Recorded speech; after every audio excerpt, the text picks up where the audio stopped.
గురువుగారు, రావణ సంహారం కోసం రాముడు నిర్మించినటువంటి వారధి ఇప్పటికీ కూడా చర్చలలో సజీవంగా ఉంది.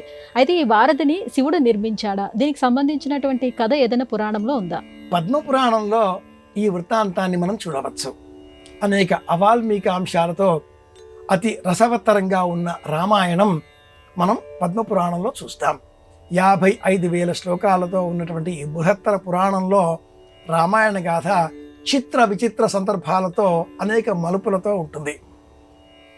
సీతాదేవిని అపహరించిన అనంతరం రావణుడు లంకలో ఉన్నాడు అని తెలిసిన రాముడు సముద్రం వద్దకు చేరుకున్నాడు.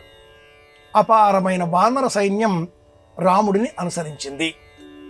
సముద్రాన్ని ఎలా దాటాలా అని ఆలోచన చేసిన ఆ రాముడు తీవ్రమైన తపశ్చర్యకు ఉపక్రమించాడు.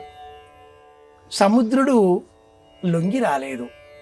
పైగా నా ధర్మాన్ని నేను విడిచిపెట్టి స్తబ్దతను పాటిస్తే ప్రపంచంలో ప్రళయం సంభవిస్తుంది కదా అన్నాడు.